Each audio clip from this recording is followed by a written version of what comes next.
Hi guys, this is the Itera BioLite. Itong ginagamit ko. Ano ba ang mga benefits nito?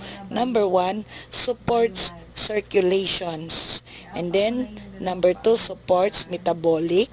Number 3, supports overall well-being. Number 4, supports comfort. Number 5, body contouring and age-defying. Number 5, warmth enhancing technology. Number 6, enhances vitality. And then, last but not the least, dispels cold and dampness. Ayan, napakagandang gamitin ng Itera BioLite na ito mga langga. Dapat nyo talaga itong itry dahil malaki ang tulong ito sa ating katawan. Ayan, ito po. Contact nyo lang po ako mga langga.